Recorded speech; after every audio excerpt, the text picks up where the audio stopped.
Betrayal and rediscovery, a journey of heartbreak and healing. It was a typical Tuesday evening, or so I thought. I had finished work early for the first time in weeks and decided to surprise my wife, Sarah, with her favorite flowers, a fresh bouquet of red roses, carefully picked to reflect all the love I felt for her.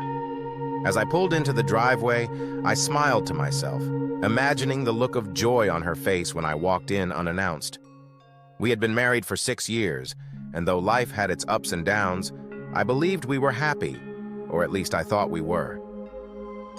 I unlocked the door and stepped into the living room, where the familiar scent of her perfume lingered in the air. Everything seemed normal at first glance. Then I noticed it, a black leather jacket thrown across the couch. My smile faltered. It wasn't mine, and I didn't recall Sarah mentioning any guests coming over. "Sarah!" I called out, my voice louder than I intended. Silence. I placed the bouquet gently on the kitchen counter, trying to steady my hands. Something felt wrong, and my gut was screaming at me to listen. The house was unusually quiet, except for faint whispers coming from upstairs. I swallowed hard, a knot forming in my chest as I began to climb the steps. With each step, the whispers became clearer, followed by soft laughter, the kind of laugh I hadn't heard from her in a long time. At the top of the stairs, the door to our bedroom was slightly ajar, and through the small crack, I could see shadows moving inside. My heartbeat pounded in my ears as I pushed the door open, almost as if my body acted before my mind could process what I was doing. And there she was, Sarah, sitting on the edge of our bed, giggling as she leaned far too close to another man. He was someone I didn't recognize, and I didn't need to. The intimate space they shared spoke volumes. She turned when she heard the door creak open, her face transforming in an instant from amusement to pure horror. "Michael," she whispered, as if saying my name could undo everything I had just seen. The man stood up awkwardly, grabbing his jacket from the chair nearby. He looked at me with the kind of guilt that made me want to scream, but I didn't. Instead, I just stared at Sarah. I searched her face for answers. Something. Anything. But all I could see was guilt and shame written across her features. I didn't yell. I didn't cry. I didn't demand an explanation, though my mind was spiraling with confusion and betrayal. I simply walked to the dresser, picked up the framed photo of us on our wedding day, and looked at it for a long moment. In that photo, we were both so happy, so naive. How did we get here? How did she allow this to happen? The silence in the room was deafening, broken only by the sound of the man muttering a pathetic, "I'll just go." He slipped past me, avoiding eye contact, and hurried out the door. I didn't care about him. He was a stranger, nothing more than a symptom of a deeper issue. My focus was on her.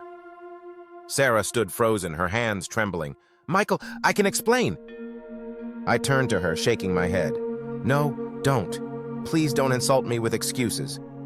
My voice was calm, steady, almost too calm, given the fire raging in my chest. I couldn't bear to hear her lie to me. I already knew the truth. Tears welled up in her eyes, but I didn't feel sorry for her. I felt sorry for myself, for all the nights I had worked late to build a life for us, for all the times I thought love was enough to keep us together. I thought back to the little things, the sudden distance between us, the times she'd pulled away when I reached for her hand, the late nights she claimed to be catching up with friends. Looking back, all the signs were there, but I had ignored them. Why? Because I trusted her. I loved her. Was it worth it? I asked softly, my voice breaking slightly despite my resolve. Was he worth destroying everything we built together? She opened her mouth to speak, but no words came. What could she say? There was nothing left to say. I grabbed my car keys from the nightstand and turned to leave. Before I walked out the door, I placed the flowers I'd brought for her on the bed, an unspoken goodbye. "I hope he makes you happy," I said without turning back. I drove aimlessly for hours, replaying the scene in my head. Betrayal is a strange thing. It doesn't just hurt your heart, it shatters your sense of reality. The person I trusted most had become unrecognizable. Memories of our life together flooded my mind. Our first date, the day I proposed, the way she cried tears of joy when we bought our first home. I thought we had it all. I thought she was my forever. I stopped the car at a quiet park, the kind we used to visit in the early days of our relationship. Sitting on a bench, I let the tears fall. I wasn't ashamed of them. Grief is love with nowhere to go, and in that moment, I realized I had to let her go. The days that followed were hard, harder than I can put into words. Friends and family tried to console me, but the truth is, healing doesn't happen overnight. I wanted answers that would never come. I wanted to understand why she did it, but deep down I knew that wouldn't change the outcome.